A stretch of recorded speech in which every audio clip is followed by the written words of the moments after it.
Dobar dan, Herzo.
Izvolite.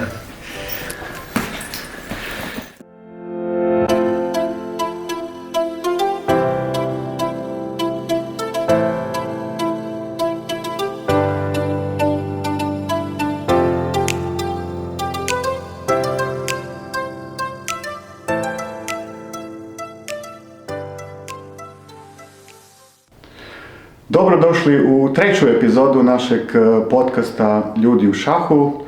Ova epizoda, kao što vidite, snimljena je na drugoj lokaciji, malo smo otišli na gostovanje i danas smo ovdje gosti gospodina Nikole Mihočke, kojeg pozdravljamo. Gospodine Mihočka, dobrodošli u našu emisiju i hvala vam što ste nas ugostili u Đurđevcu. Hvala vam, evo, dobrodošli u Đurđevac, drago mi je da ste došli i hvala vam što radimo ovu emisiju. Moram priznati da ja vas dosta dugo znam i mi smo se sreli, možda čak i upoznali prije par godina kad sam ja vodio jednu kadetsku ekipu, bila je jedan ligaški vikend u Đurđevcu, u hotelu smo igrali i tad ste vi bili domaćin, organizator i tad mi se već učinilo da se u Đurđevcu dosta polaže pažnje toj organizaciji. Vidio sam da tu neke stvari štimaju. Kakva su vaša iskustva? Kako ste vi ovih godina prvo kao predsjednik kluba u Đurđevcu, a zatim i kao predsjednik Županijskog saveza zapravo vidjeli razvoj šaha u Đurđevcu i u županiji? Znači, ja sam na mjesto predsjednika kluba došao prije nešto više od 6 godina i tada moram reći da je klub bio u jako dobrom stanju po pitanju kadeta. Imali smo jako dobar omladinski pogon, imali smo vrijedne ljude, dobre trenere i sve ostalo. Došlo je do svojevrsne situacije malog, ajmo reći, zamora materijala, trebalo je malo neke nove energije. Tada sam u klub došao sa svojim sinom koji je trenirao već godinu, dvije i rekli su mi jesam li zainteresiran za to da preuzmem vođenje kluba.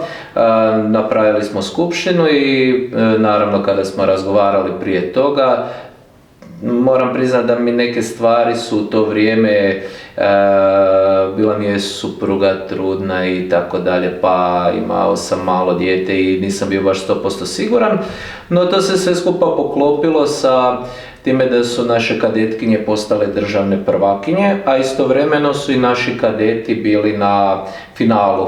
Onda krene entuzijazam. Tako i onda kad sam vidio te cure i dečke, tu mladost, koliko je to poletno, uspješno, veselo, koje je to, onda je i meni to dalo motiva, rekao ako treba pomoć, ja sam spreman, ja sam tu i tako sam krenuo u cijelu tu priču. Meni je prvo bilo najvažnije upravo okupiti dobre ljude oko sebe i tu sam dobio jako dobrog tajnika, imao sam jako dobrog blagajnika, imao sam dobre jako trenere. To je bio cijeli jedan tim koji smo posložili. Imali smo nekih i problema koje smo uspjeli putem rješavati. Jedan od njih su bile prostorije. Prije nismo imali adekvatne, ali ono što moram reći da upravo grad Đurđevac je jako puno nam pomogao po tom pitanju, pa smo dobili jedne od moderne. Ja osobno mislim da su prostorije s kojima su svi zadovoljni. I tako je onda krenulo, napravili smo sustav, svatko je točno radio ono što je najbolje znao, najviše smo ulagali upravo u djecu, znači nama je bio najveći interes naša omladinska škola. Vi ste tu, kao zaposlenik škole zapravo uspjeli povezati i stvoriti tu određenu suradnju, pretpostavljam, i sa školama. Da, tu smo odmah krenuli, pa da, mi smo u školi, ja radim inače sad već 17 godina u osnovnoj školi i ono što je meni bilo zanimljivo vidjeti da djeca vole šah. Krenula je priča s jednostavnim šahovskim otokom gdje smo stavili jedan stol, na to smo stavili jednu šahovsku garnituru, ploču i figure i onda se dogodilo da svaki odmor je bilo 20-ak djece oko toga. Da, super. I to smo onda malo po malo s njima radili kroz... Ko moj dnevni boravak, tako stalno. Tako je, da. I tu je bilo super iz razloga jer su onda mnogi počeli u klub dolaziti. Mi smo jedno vrijeme bili klub s najviše registriranih igrača u Republici Hrvatskoj, a to su uglavnom bila djeca. A s time da nismo samo išli na masovnost, nego smo išli i na rezultate. Tako je. Mi smo doista jako ponosni na rezultate naše djece. Imamo i trenutno 2 vrhunska trenera, imali smo i prije jako dobre trenere i to su ta djeca postizala. Mi od kako sam ja u klubu, 4 državna prvaka su iz našeg kluba, sve kadetska i juniorska i još cijeli niz nekih igrača koji su oni čvrsti ekipni igrači, znači koji u ekipama jako dobro doprinose. I njih je puno, recimo kad mi objavljujemo neke vijesti, tu se uvijek spominje po 7-8 imena koji su osvojili nešto, koji su uspjeli negdje i to nam je drago, nemamo recimo jednog igrača i samo Vi ste jedan od klubova koji vrlo redovito objavljuje vijesti i o zapravo svemu, o natjecanjima, o događajima u klubu, o suradnji sa školama. Pa gledajte, meni je s jedne strane jako stalo do te djece i mislim da oni trebaju dobiti pozornost koju zaslužuju. Mi smo recimo šahisti malo po tom pitanju presamozatajni.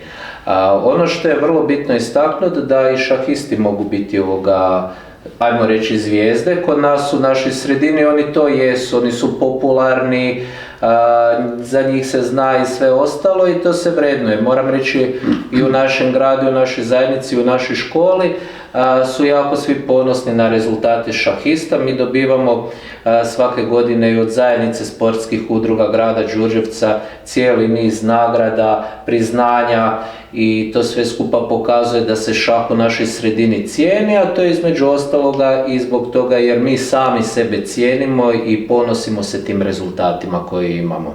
Kako spajate ovu informatičku priču? Vi ste po struci zapravo informatičar, je li tako? Jesam. Uvođenje informatike u šah, odnosno sve intenzivnije korištenje informatike u šahu, jeste li uspjeli u županiji na tom planu nešto raditi? Da, pa s jedne strane ja sam inače tek kasnije postao predsjednik Županijskog šahovskog saveza prije sad negdje 2,5 godine. To se je taman poklapalo s razdobljem vezanom za koronu i tada je upravo taj dio dobio jako na značaju. Krenula šahovska informatička revolucija. Nama je to savršeno pasalo, s jedne strane je taman bila serija vezana za Dami Gabric, tako je, a s druge strane su upravo te online platforme procvale. Mi imamo i tu u klubu i Kentaur računala koja nam isto tako pomažu, jer... A i online edukacija također. I online edukacija, moram reći da ima ih jako puno dobrih, ima puno ovih baš mentoriranih, vođenih lekcija koje ovoga pašu, ali isto tako i situacija gdje, pošto mi nemamo samo djecu iz Đurđevca i okolice, gdje se održavaju treninzi na daljinu tako da i na taj način smo dostupni našim članovima. Meni je vrlo važno da mi napredujemo, tako da će još biti to bolje. Ali idemo u korak s time i ja sam uvjeren da ćemo biti jedna od najopremljenijih. Rekli ste da ste zadovoljni sa podrškom koju imate u gradu i u županiji. Možete dati neke primjere na koji način vas zapravo grad i županija podržavaju u radu? Pa evo, recimo primjer što se grada tiče, mi imamo jako dobro nam je osmišljeni taj način financiranja, ne samo za šah nego općenito za sve sportove, zaista i od organizacijske i medijske pokrivenosti i svega ostaloga, zaista su ljudi koji se ponose time. Čak često puta su me zvali, Nikola, ništa ne tražiš, jel sve imaš, jel sve u redu, jel ti još nešto... Zvuči nestvarno. Pa da, jer oni doista im je stalo, vidi se da im je stalo i meni se sviđa što im je stalo doista do svakog sporta, tako i do šaha. Što se tiče županije, kada sam prije 2,5 godine krenuo cijelu tu priču, tada sam isto došao i primijetio sam da imaju isto jako dobro sređen sustav financiranja. Ono što je meni bila želja, upravo da se uvede šah u sve županijske škole. Oni su odmah bili zadovoljni s tom idejom i time su mi na neki način malo i olakšali zbog toga jer da bi uveli šah u škole mi nemamo redovni izborni predmet, to Ministarstvo znanosti i obrazovanja mora donijeti, ali se može kao izvannastavna aktivnost. A da biste to dobili, ravnatelji to moraju dozvoliti. A da bi oni to dozvolili, tu vam je vrlo bitna podrška upravo županije koju smo imali. Između ostaloga i sad ovaj turnir koji smo imali nedavno u Koprivnici vezano za tu djecu koja igra u šah po svojim školama, tu nam je i županija... Da, vidio sam, imali ste koliko, preko 150 djece. Tako je, da. Tako smo imali i prošle godine i ove godine, pa moram reći da mi je to možda najdraži projekt. Imao sam ih puno, ali... Puno veselja. Pa je, zbog toga jer je to su djeca koja inače nisu u klubovima. U natjecateljskom šahu. Tako, nisu u natjecateljskom šahu, to su djeca koja su u školama svojima naučila igrati šah i koja se vesele takvom jednom turniru, pa onda i pojedinačno i ekipno tu se oni jako vesele, to je jedna jako dobra klima, puno ih je i tako da moram reći da mi se sviđa upravo onaj dio da to je recimo u nekim zemljama gdje rezultat često put nije niti važan. Bitno je da oni uživaju u šahu, da se zabavljaju. Da, osobito što čak i ako uzmemo primjer kako to FIDE vidi, FIDE edukaciju u šahu dijeli na natjecateljsku i školsku, odnosno u tom edukacijskom šahu kako ga oni zovu, šah je više platforma za multipredmetno, zapravo stvaranje multipredmetnih kurikuluma nego što je nekakva sportska disciplina. Školstvo je jako osjetljivo područje, znači posebice kad su u pitanju djeca, šah ima cijeli niz prednosti za njihov i opći razvoj djece i to je vrlo bitna jedna stvar.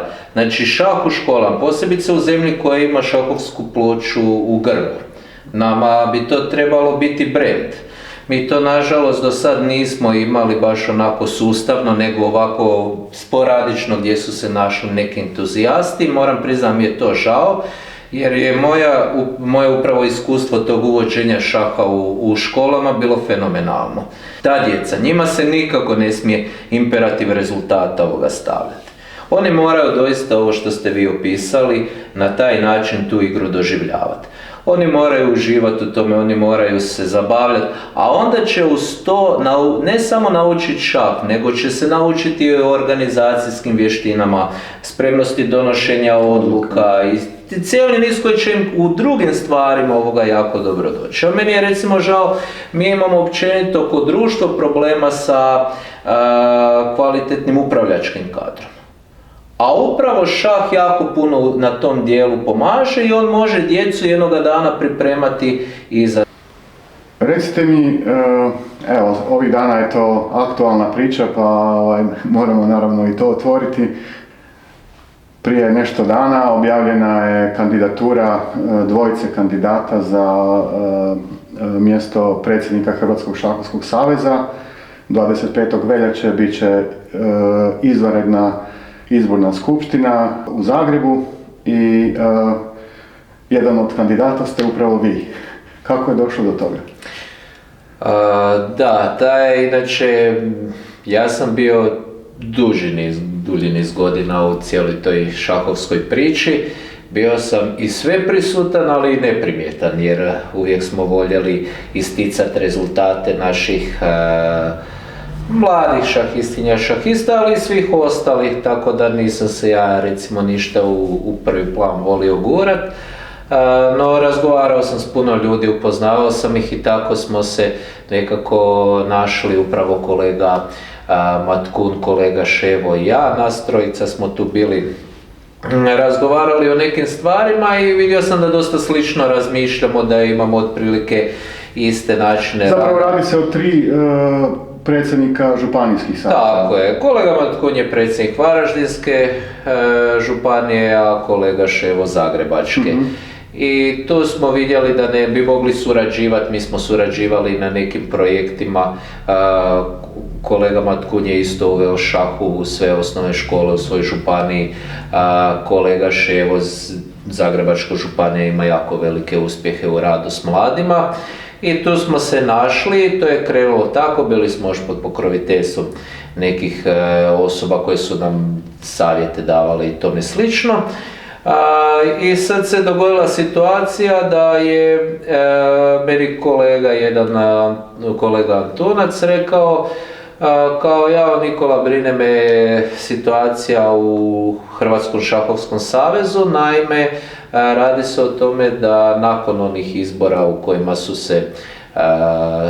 su predstavili svoja mišljenja gospodin Brkić i gospodin Tesla, da nije nakon toga je bio izbor i onda je bila žalba i tako dalje i onda se čekalo odgovor da li je to sve skupa lege artis, da li nije. I ovo meni pokaže jedan dokument u kojem piše da se nažalost 6 skupština čeka upis u registar kao nisu još zavedene. I tu sam ja u razgovoru s nekim ljudima došli smo do zaključka da bi bilo zgodno zamoliti ovoga, rekao, da znamo na čemu smo, da li ovo je ili nije, da li je pravno valjano ili nije. Je li šah funkcionira ili se vrtimo prazno? Jer s jedne strane bilo nam je čudno, okupljamo se, skupštine imamo i sve ostalo, a ništa se, 6 ih se već čeka, ništa se ne uvede. Sve čekaju na upis dok se ne riješi ovo. I tu sam onda ja sastavio jedno pismo gdje sam ga poslao 11 šahovskih saveza, pritom nisam htio ništa prejudicirati odluke nikoga, samo da znamo u kojem smo stanju. Ako je gospodin Brkić legalno izabran, kao legalisti poštujemo to i neka onda vodi. Ako nije, onda da idemo na izbore, jer je ono što je vrlo bitno je upravo da mi, ako težimo nekakvom pravno uređenom društvu, mi moramo se držati ovoga zakona i moramo držati se ovoga svih tih pravnih normi. I evo, dogodila se situacija koja moram priznati da i mene osobno iznenadila. To je bilo nedjelja kada je objavljeno da je poziv na izbornu skupštinu i shvatili smo da je izgleda se nešto kuha, doneseno je rješenje i raspisani su bili izbori. I što sad? Sad smo ovoga... Rješenje ministarstva inače Hrvatski šahovski savez nije objavio. Ono je na neki način isplivalo u javnost, ali nije objavljeno kao što je recimo ovo zadnje rješenje ministarstva objavljeno u vezi sudačke organizacije. Da, ja sad ne znam da li su oni bili dužni to objaviti ili nisu, ali činjenica je da je bilo malo onako sve to skupa iznenađujuće za mnoge koji prate ovoga šah. Iznenadilo ih je sada da se odjednom to sve skupa raspisuju izbori. Dogodilo se sad to da smo razgovarali puno jer je upravo taj razgovor oko te zamolbe tih 11 županija nas je dosta povezao. I sad je bilo tu različitih razmišljanja, neki su čak smatrali da bi možda trebalo bojkotirati te izbore i tako dalje iz različitih razloga. No ono što je meni bilo zanimljivo kako sam razgovarao s puno ljudi na terenu je ispalo da ljudi neki podržavaju gospodina Brkića iz jednostavnog razloga jer oni nisu vidjeli nikakvu alternativu.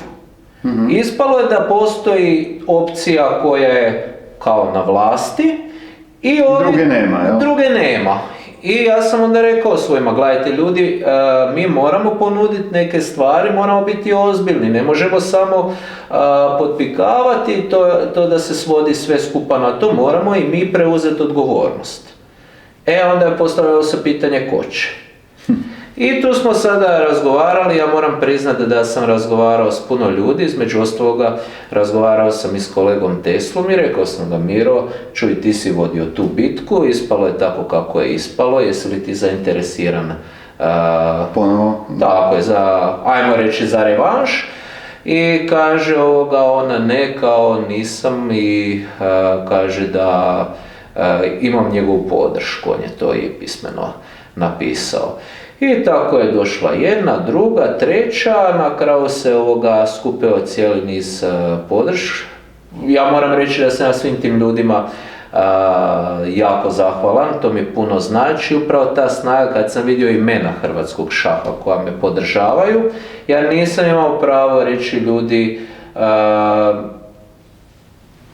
ne želim, značite se sami.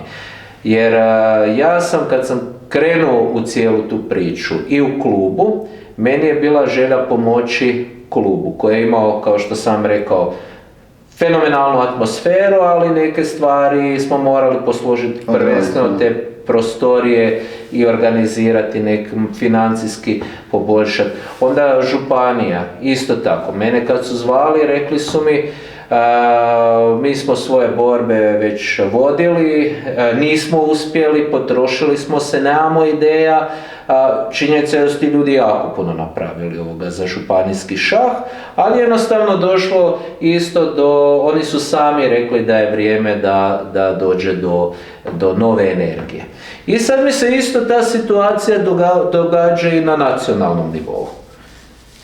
I koliko god često puta sam išao pomoći, pa nije da su mene tjerali ili nešto drugo, ja sam to želio, ali se nisam gurao u sve to skupa. Kad sam prihvatio klub, kad sam prihvatio županiju, spreman sam prihvatiti i vođenje Hrvatskog šahovskog saveza. Mislim upravo da ovo iskustvo koje imam, prvenstveno u suradnji s ljudima, jer ja sam to ne bi nikako mogao. I kako je zapravo izgledalo do sada vaša suradnja sa Hrvatskim šahovskim savezom? Jer ako ste na čelu Županijskog saveza, onda ste pretpostavljam surađivali sa Hrvatskim šahovskim savezom. Kako je to funkcioniralo? Da, pa dobro, gledajte, ja moram reći da kad sam ja izabran za predsjednika Šahovskog saveza Koprivničko-križevačke županije, da je kolega Brkić došao na razgovor sa mnom.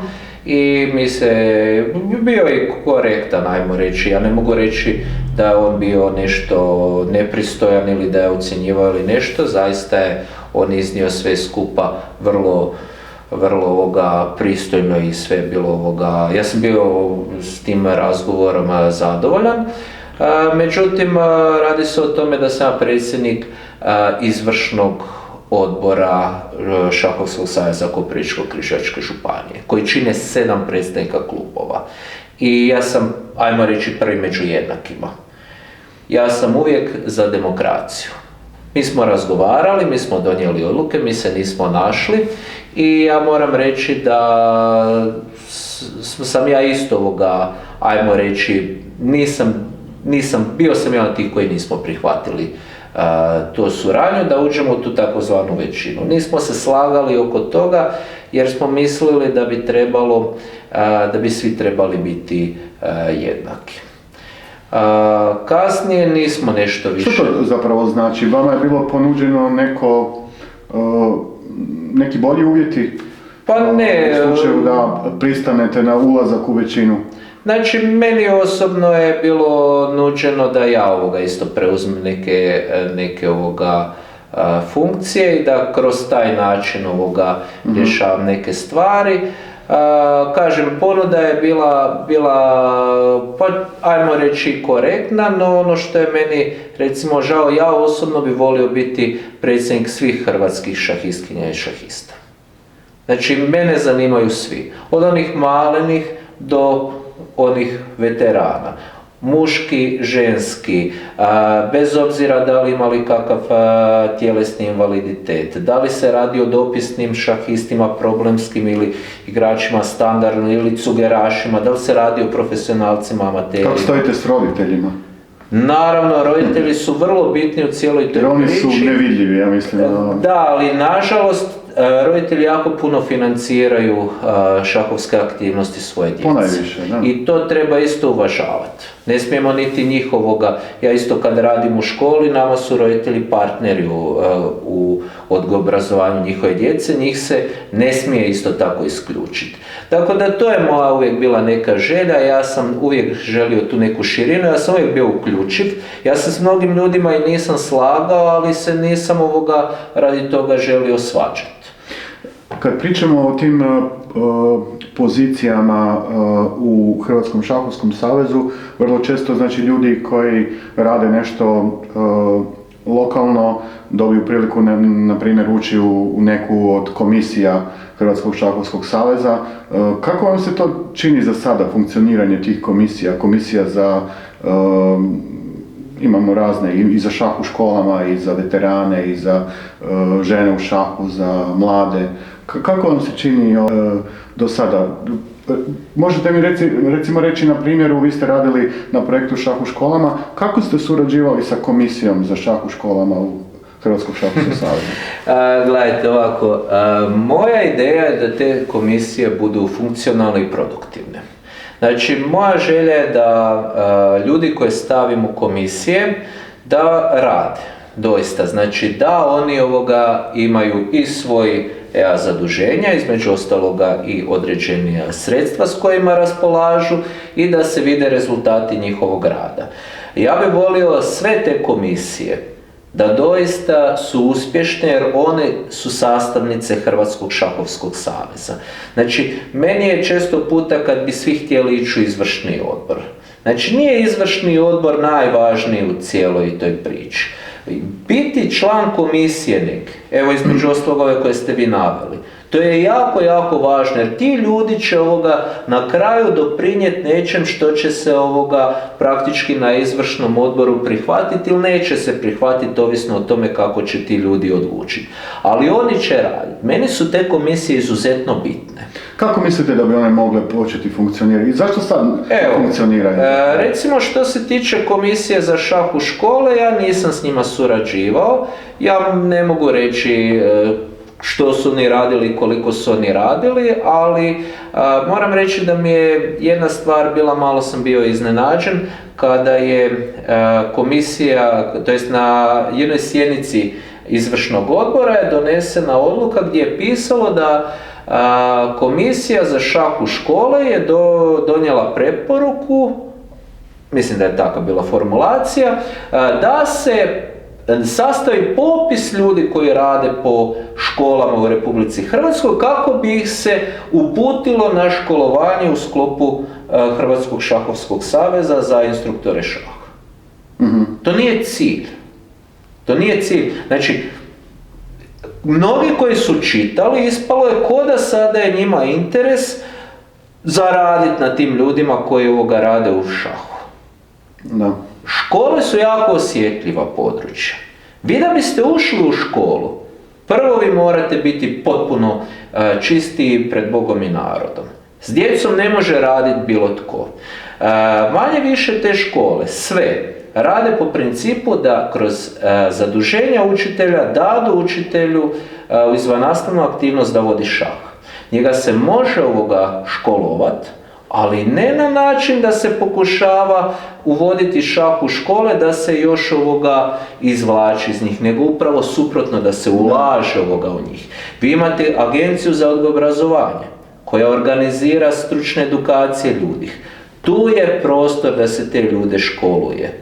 Vi imate mogućnost sponzorstva, imate lokalne zajednice koje su spremne ulagati u svoje škole. Opremanje škola, ako treba i sponzorstva, donacije, sve ćemo napraviti da se te škole opreme i da se prvenstveno ti ljudi, jer učitelji su vrlo bitni. Mi moramo znati da su, još od prije 3000 godina, učitelji i liječnici su bili stupovi društva. Ja ću vam baš navesti jedan osobni primjer. Ja sam nedavno bio na FIDES seminaru za školskog instruktora. To je bio online seminar i sa mnom na tom seminaru su bili različiti polaznici sa nekoliko kontinenata, rekao bi čak iz Afrike, Europe, Azije i nekima od njih, pošto smo malo uspjeli komunicirati, je zapravo troškove seminara pokrivala neka od državnih organizacija, da li netko iz Ministarstva prosvjete ili sporta ili saveza. U svakom slučaju oni su na taj način pomogli njima da se obuče. Gledajte, mi moramo znati da mi imamo negdje u Hrvatskoj preko 1000 osnovnih i srednjih škola. Mi moramo prvo naći način da li će možda postane i šah izborni predmet. Doduše to opet ima neke druge probleme jer onda bi se trebao ocjenjivati. A recimo ja nisam baš tome sklon, mislim da bi koja izvannastavna aktivnost bio bolji. Da se radi s tim učiteljima, oni to žele. Pa evo ja mogu reći kod mene 25 škola, mi smo kada se pogleda karta naše županije, nismo baš, tu je trebalo obići sve to skupa. Kud god sam došao, svi su bili zainteresirani, vrlo rado su me prihvatili. Ljudi žele to Kasnije, to je onaj početni dio. Mi ćemo imati u županiji i centar izvrsnosti za šah, gdje će se sa upravo tim učenicima koji su pokazali najviše i znanja i želje i volje za dalje, raditi dodatno. Tu je i 7 klubova koji prate upravo te školarice. Znači to je neki sustav koji je osmišljen. I to je meni recimo želja staviti i na nacionalni nivo. Tu će nam jako biti bitni i županijski školski. Znači vi vjerujete u mogućnost da ljudi u šahu počnu surađivati drugačije nego do sada?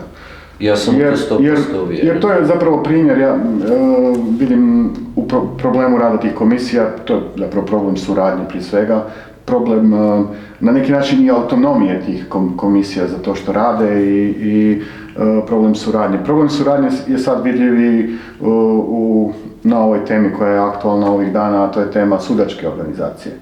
Kako je vaš osvrt na taj problem koji se događa sa sucima šahovskim u Hrvatskoj? Evo, gledajte, mi smo u županiji, ja sam već napisao da mi je želja preslikati dobre primjere iz klubske i županijske razine na nacionalnu. Recimo, mi u našoj županiji smo svim sucima platili članarinu pri Hrvatskoj udruzi šahovskih sudaca i platili smo im polaganje ovih novih sudaca u prvo zvanje i ovima u viša zvanja. Kod nas mi nismo u županiji nikad nijednom sucu ostali ništa dužni. Naši suci su uvijek imali sve. I vrlo mi je bitno povjerenje. Ako su ponekad i trebali pričekati koji tjedan, oni su znali da će to biti podmireno. Ova situacija po mojem mišljenju nije dobra. Ja nisam sudjelovao u cijeloj toj priči, tako da ne mogu pričati o detaljima, ali mi je žao jer suci su jako bitna sastavnica hrvatskog šaha. Bez kvalitetnih sudaca mi ne možemo ništa i nama suci trebaju. Ja osobno mislim da što se tiče općenito što ste rekli vezano za suradnju, ja želim doista sa svima surađivati. Mene podržava 9 županija je pismeno, klubovi mene podržava i Hrvatska udruga šahovskih sudaca, imam i nekih načelnih podrški koje nisu pismene, ali ja želim surađivati sa svima. Jer upravo mislim da ta suradnja je ključ rezultata. Ja nisam naivan, nisam utopist. Ja znam da neke stvari neće ići lako. Ali ja sam uvjeren da, ne želim se ureći, ali kada preuzmemo vlast, ja vjerujem da će biti zadovoljni i oni koji neće 25. veljače podržati ovu opciju koja stoji iza mene. Sljedeće pitanje koje mene zanima je upravo taj model rada. Ono što sugerirate je da volite drugačiji, potpuno drugačiji model rada, da model nekakvih čistih odnosa, model transparentnosti, suradnje. Recimo, pitanje transparentnosti je jedno od čestih tema u razgovoru šahista. Vrlo često mi ne znamo što se zapravo događa, kakve se odluke donose, ne znamo kakva su pravila igre, često ne znamo ni kakvi su pravilnici turnira na kojima nastupamo, a kamoli što drugo. S jedne strane, ja sam baš i razgovarao sa nekim članovima izvršnog odbora, aktualnog izvršnog odbora, i onda oni kažu pa mi objavljujemo znači te zapisnike sa sjednica izvršnih odbora i odluke. Ja kažem da, ali primjerice u točki 10 objavljujete da je jednoglasno prihvaćen prijedlog Komisije za mlade, ali mi ne znamo što je bio prijedlog, tako da ne znamo što ste prihvatili. Tako da ta informacija dalje ostaje skrivena i netransparentna. Nakon toga postoji čitav niz primjera da određeni dokumenti nisu objavljeni na stranicama Saveza. Jedan od takvih je dokument koji se spominje i u planu ovom izbornom i vašem, a i u vašeg protukandidata, a to je statut Hrvatskog šahovskog saveza, za kojeg vaš protukandidat tvrdi da je usklađen sa novim zakonom o udrugama i zakonom o sportu i objavljen, a vi tvrdite da je to nešto što tek treba učiniti kad vi dobijete izbore. Pa imamo li mi taj dokument u Hrvatskom šahovskom savezu ili ne? Gledajte, znači ono što je meni bilo bitno kad smo kretali u tu priču i kolega Ševo i kolega Matkun i ja, kasnije moram reći da su se tu još neka imena od kolege Brigljevića, kolege Jukića, kolege Tesle i svih ostalih. Moram reći da ja te ljude jako cijenim i ti ljudi meni puno njihova podrška mi puno znači. Radi se o tome da je vrlo bitno upravo transparentnost. Znači mi moramo biti potpuno transparentni, potpuno javni. Znači doista svaki euro koji potrošimo mora se točno znati za što je potrošen. To je moja želja, to je moj plan. Gledajte, ja kako je sada neke stvari bilo, ja ne bi toliko ulazio, ja čak vjerujem da svatko nas radi onako kako misli da je najbolje.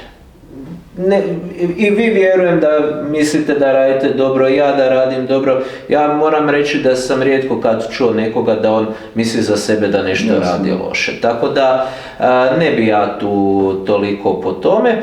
Ali ono što je meni vrlo bitno je upravo, znači, ja volim uređene sustave. Volim kada je sustav pravno sređen. Znači mora sve biti, jer upravo temelj pravne države je vladavina zakona. Mi smo imali situaciju sada posljednje 2,5 godine kakvu smo imali, jest da su odluke donesene, ali one sada nakon ove posljednje odluke nisu važeće. Ako uzmete registar udruga, koji statut ovoga, koja verzija je posljednja objavljena? Znači verzija statuta, ako se ne varam, 2015. godine. Tako, ja. Znači, ja sad ne ulazim to da li je statut donesen, kasnije nije donesen, činjenica je da na snazi statut iz 2015. godine. I sada kada nakon 25. veljače prođu izbori, kada se ovoga nova odgovorna osoba, predsjednik Hrvatskog šahovskog saveza uvede, on ima zadatak donijeti novi statut. Taj statut mora biti usklađen sa Zakonom o udrugama i Zakonom o sportu. Evo ja vam mogu reći da sam ja imao ovaj tjedan i nalaz sportske inspekcije, pritom u Županijskom šahovskom savezu. Pritom ne mislim da mi je neko to poslao, jednostavno sam dobio zamolbu za dostavom dokumentacije, između ostaloga su tražili statut. Jasno, da, to uvijek traže. To traže i mi to imamo. Ja sam osnovao udrugu, šahovski klub, prva inspekcija mi je došla nakon mjesec i pol dana. Da. Isto su tražili. Ne, u redu je, ja poštujem te institucije, vrlo je bitno da one rade. I neka istražuju, dapače. Mi smo, što se tiče toga, sve čisto, nek se to zna. Ali sad se može dogoditi situacija što ukoliko dođe u Hrvatski šahovski savez. Tu imamo sad ja kažem, ne znam što bi inspekcija utvrdila, ali ono što je meni cilj da više ne bude upravo u registru udruga statut iz 2015. nego da bude usklađen sa novim zakonom. A recite mi, s obzirom na stanje transparentnosti u Savezu trenutno, koliko je zapravo, kakav je vaš uvid u financijsko poslovanje Saveza? Ja, mislite izravno ja nemam izravni neki uvid u financijsko stanje Saveza, Što u slučaju da dobijete povjerenje Skupštine, što nasljeđujete? Gledajte, ja taj dio ne mogu znati, jer to ćemo, ja sam uvjeren, prilikom primopredaje vidjeti. Ono što je vrlo bitno je da situacija, gledajte, svatko kogod dođe na nekakvu funkciju, prvo gleda financijsko stanje. I to je vrlo bitno kakvo je ono. Možda je financijsko stanje sjajno, ali ono što moram priznati da me zabrinjava, da su nažalost neki ljudi ukazivali da postoje određena dugovanja. Mislim, ja osobno nisam nikad nikom ostao ništa dužan, niti sam koga prevario i to definitivno, ako je to istina, kažem, ja to ne znam, ja moram vidjeti kakvo je to stanje, ali to mora se riješiti. Ne smije se dogoditi situacija da neko bude zakinut, znači da je netko nešto odsudio, da za to nije bio plaćen prema dogovoru ili da je netko branio boje hrvatske reprezentacije, a da isto tako nije ono što je bilo dogovoreno da se to isplati. Mislim da to, općenito nije to dobra poruka ako je to istina. Možda nije, ko zna. Da, možda su reprezentativci zadovoljni zapravo. Gledajte, ja sam s nekim reprezentativcima razgovarao, sad to kakva je njihova percepcija, to je na njima, neka oni ako želi stupe. Znači, ne bih htio da ispadne da imam nešto protiv kolege Brkića. Ono što je po mojem mišljenju, znači, vrlo bitna je demokracija, demokratska procedura. Skupštinari imaju 2 kandidata. Neka odaberu za onoga za koga misle da će bolje voditi Hrvatski šahovski savez. Ako Znači kolege skupštinare su birali predstavnici klubova u njihovim županijama. Znači oni predstavljaju njih.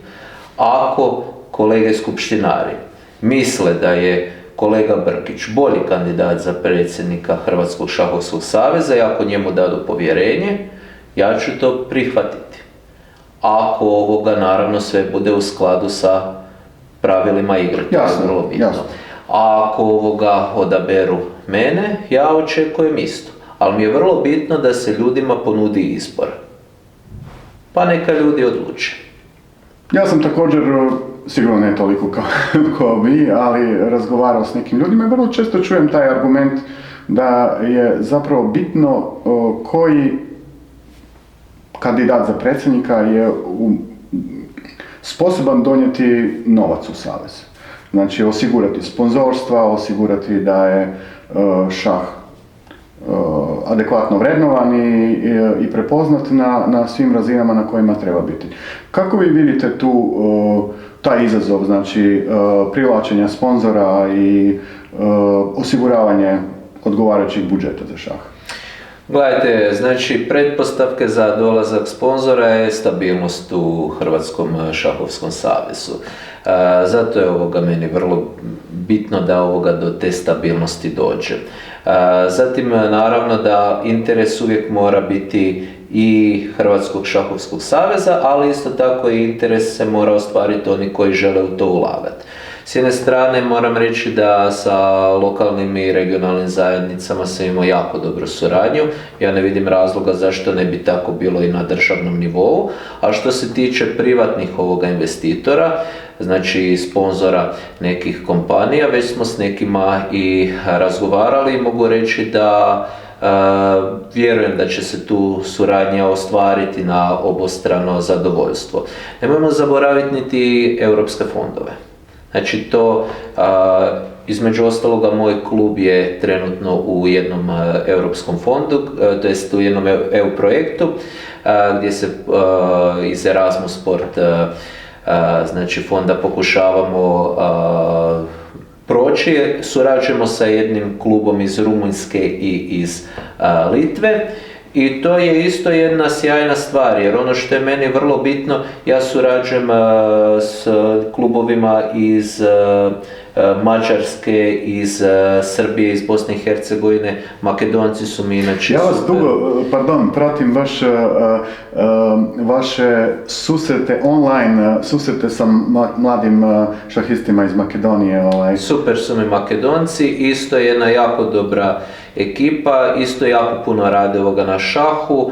Imate tamo kod Ohridskog jezera mjesto koje se Struga zove. Znam. Sjajni su ljudi, kolega Koteski fenomenalno radi, tako da ja gledam tu jednu širu sliku. Znači, meni je vrlo bitno da mi i kroz tu europsku priču isto tako donesemo cijeli niz poboljšanja. S jedne strane financijskih, ali i s druge strane ono što je bitno za razvoj i djece i mladih, znači ne samo da oni igraju međusobno jedni s drugima, nego da upoznaju svoje vršnjake i iz drugih zemalja. Jer nije isto kada par njih igra na svaki vikend na različitim turnirima jedni te isti, ili se susreću s takvim igračima, oni će se tu jako puno obogatiti i naučit će nove partije će odigrat, ali isto tako nemojmo zanemariti niti onaj socijalni aspekt, jer svako druženje sa nekim svojim vršnjacima iz nekog drugog podneblja obogaćuje i našu djecu. Jasno. S tim u vezi, kad smo spomenuli sponzore i mlade,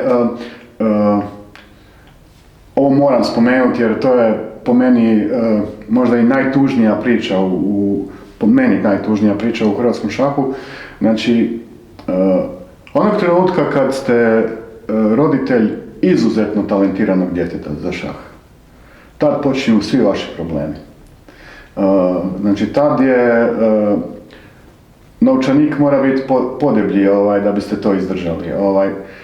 Ja imam dojam da čak i ne moramo daleko posegnuti za rješenjima, da postoje rješenja u nekim drugim sportovima u Hrvatskoj i neki primjeri reprezentativnih pulova mladih sportaša samo čekaju da se preslikaju na šah. Znači jednostavno drugi sportovi puno lakše pronalaze sponzore za mlade reprezentativce. Mislite da to možemo i u šahu postići? Ja sam uvjeren u to. Znači, gledajte, prvo što se tiče ovo što ste vi govorili za roditelje. Mi u županiji Koprivničko-križevačkoj imamo i u Standardu i u Rapidu županijska natjecanja i svakom pobjedniku županijskog natjecanja osiguravamo sve troškove odlaska na državno natjecanje. Sve. Znači, i muško i žensko. Da, to nije standard u svim županijama. Ali nama je to vrlo bitno. Ja to želim isto napraviti i na nacionalnom nivou.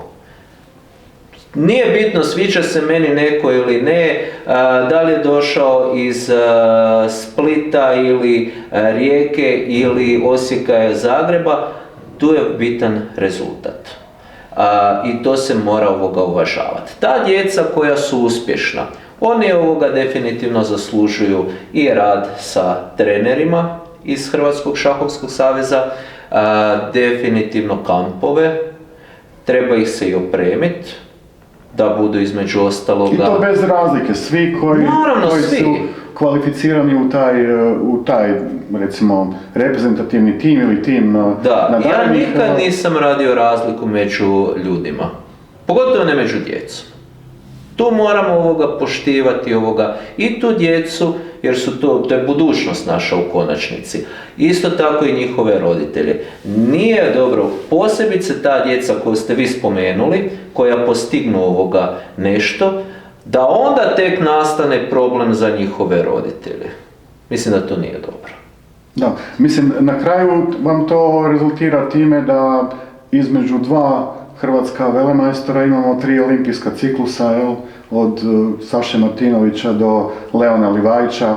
Jednostavno ne postižemo te rezultate kroz tu metriku. Moje mišljenje je da Hrvatski šahovski savez treba brinuti o najboljim hrvatskim kadetima i juniorima.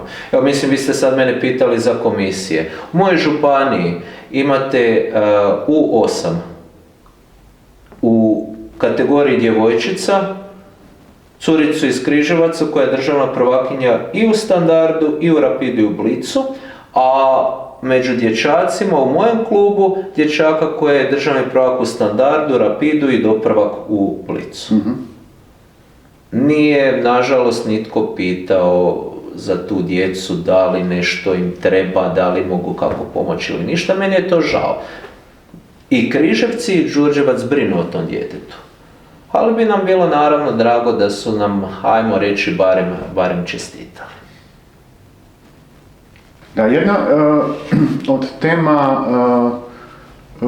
jako zanimljivih ne samo u hrvatskom šahu, nego i u šahu općenito je pozicija žena u šahu. Sad ste spomenuli svoju prvakinju, udio djevojčica u šahovskim klubovima, među dječacima. I dalje je šah naravno popularniji kod muškaraca, međutim neke sredine postižu iznimne rezultate sa svojim ženskim sastavima i ženskim igračima. Imamo primjer i u Hrvatskoj, u određenim županijama i klubovima da je to tako, vrlo specifično, kod nekih su potpuno zanemarili ženski šah. Isto tako čini mi se da u zemljama susjednim, poput na primjer Srbije, Slovenije, se puno bolji rezultati postižu u ženskom šahu i popularnost. Pa u čemu je zapravo kvaka? Možemo se opet vratiti na rad komisije za ženski šah, jer imamo i takvu komisiju, ali što je po vašem mišljenju problem sa time? Da li postoji neki problem? Znači, što se tiče, ja uvijek krećem od početka. Znači, mi smo, kao što sam rekao, i djevojčicama i dječacima koji su županijski pobjednici, plaćamo sve troškove. Bez obzira na spol. Meni to nikad nije bio bitan, niti da li se netko razlikuje po spolu, dobi, boji kože, religiji, to uopće mi je važno. Mi posebice u djevojčice trebamo jako ulagati.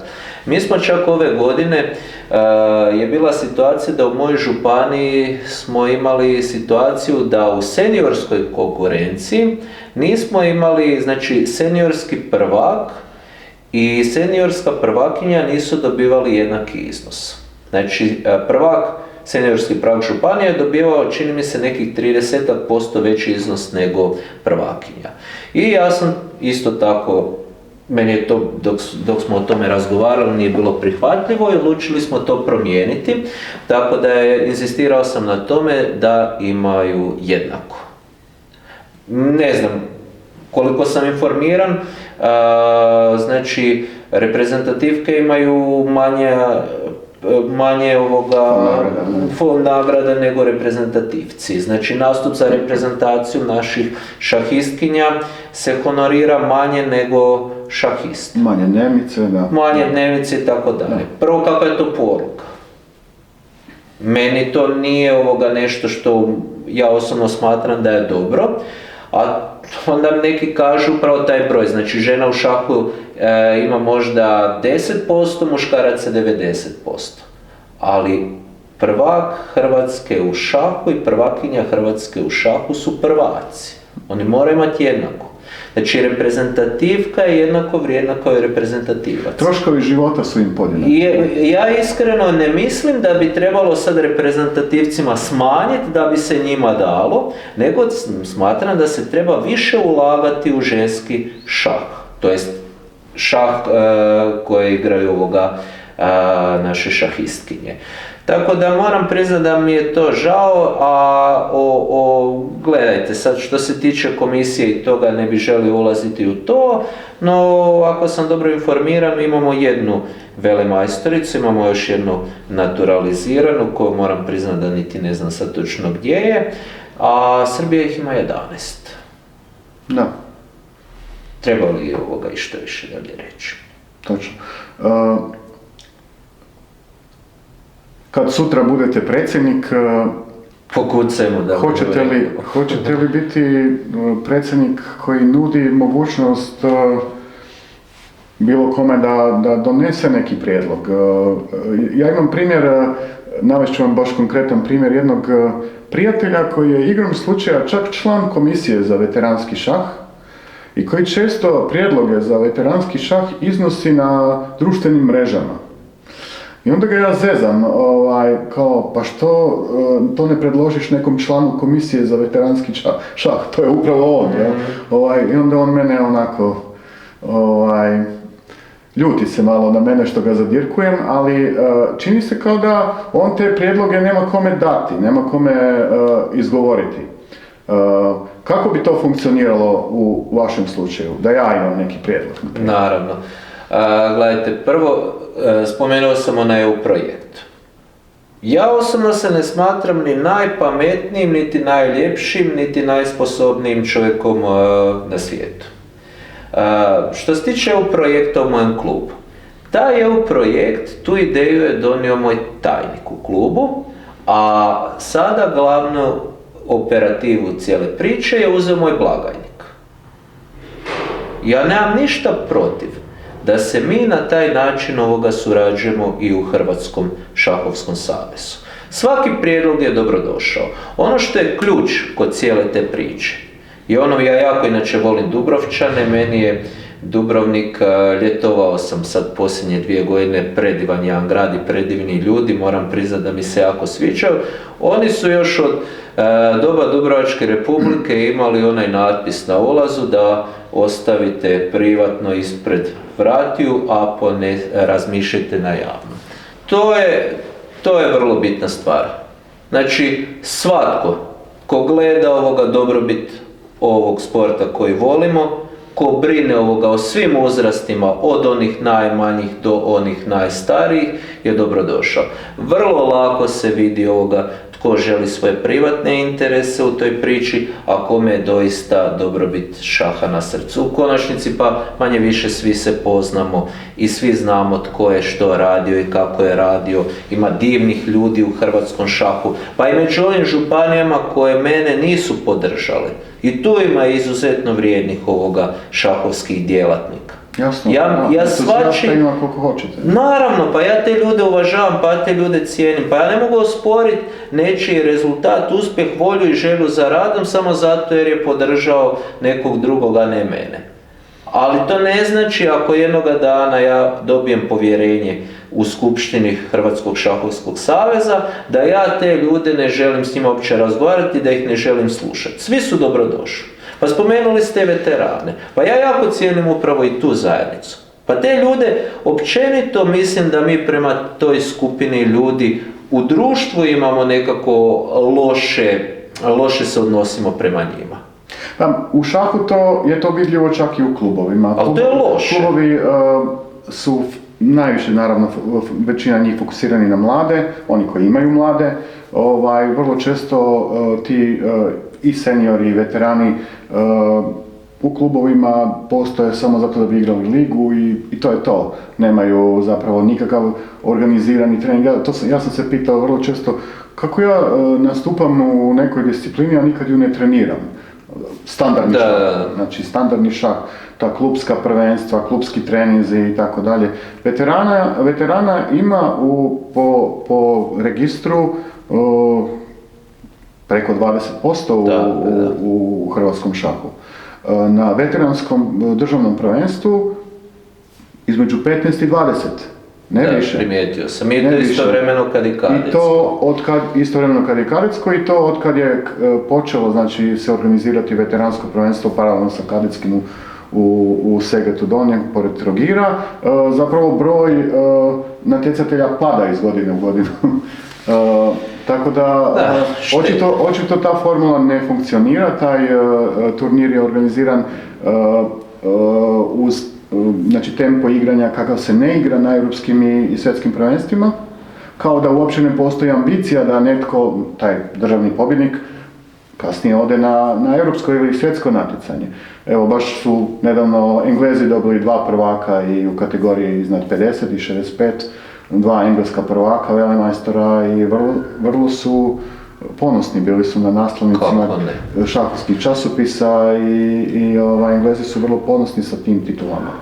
Da, ba gledajte, općenito što se tiče organizacije natjecanja, moram reći da s jedne strane bi trebala organizacija natjecanja biti na korist šahista. Evo, i tu želim biti potpuno transparentan. Imate finale kadetskih liga, nastupa 10 klubova. Raspišemo natječaj koji je zainteresiran za organizaciju i pristigle ponude pošaljemo tim klubovima. Neka oni odluče. Jasno. Što misle da je najbolje za njih.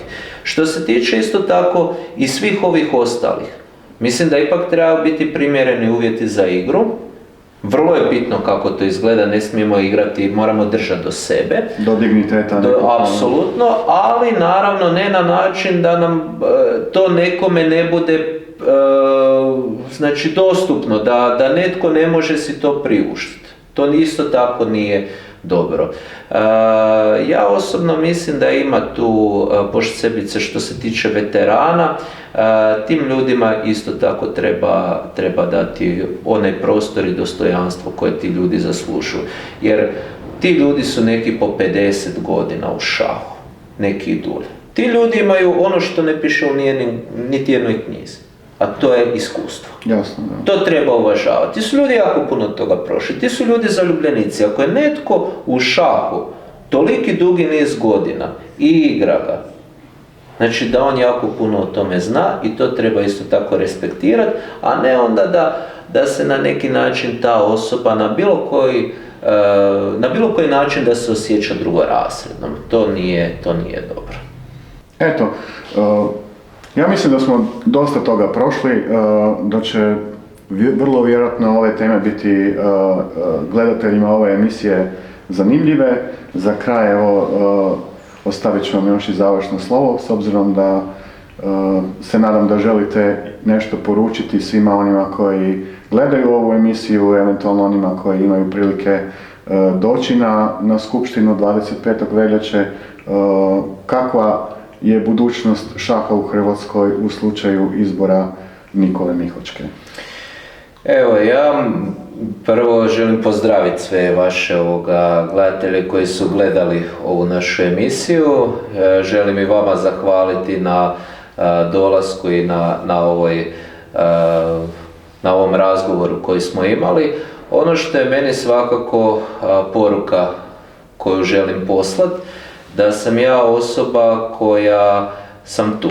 Ako ja trebam hrvatskom šahu, uzevši u obzir sve ovo o čemu smo razgovarali, ja sam spreman preuzeti odgovornost, spreman sam raditi na dobrobit svih hrvatskih šahistkinja i šahista, ne praveći razliku između nikoga. Ja vjerujem da će, ukoliko mi zaista dadu kolege skupštinari povjerenje, da će se vidjeti već nakon 100 dana će se vidjeti potezi koje ćemo moji suradnici i ja vući, kojima ujedno isto tako zahvaljujem, to su jako vrijedni ljudi.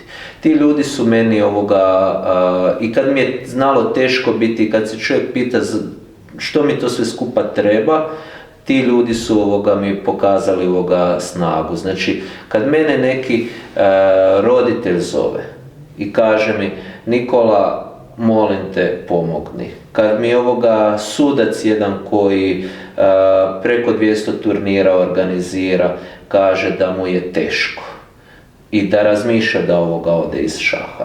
Mene te stvari, moram priznati, žao mi je radi toga, jer to su sve ljudi koji su puno toga šahu dali, kojima je stalo do sve te igre.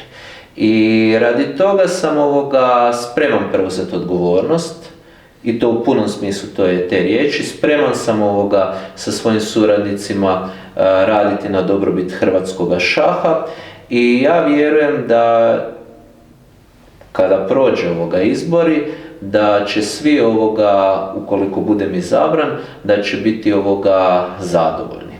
Ukoliko to kolege skupštinari odluče drugačije, ja sam legalista, meni je vrlo bitna i pravo, pravda, pravičnost, znači i funkcioniranje institucija. Ja ću poštovati odluku kolega koji bi eventualno takvu odluku donijeli, no isto tako nekako vjerujem da je došlo vrijeme. Eto, hvala vam puno na razgovoru. Želim vam sretan put na svim putovanjima po Hrvatskoj do 25. veljače, a 25. veljače puno sreće. Hvala vam.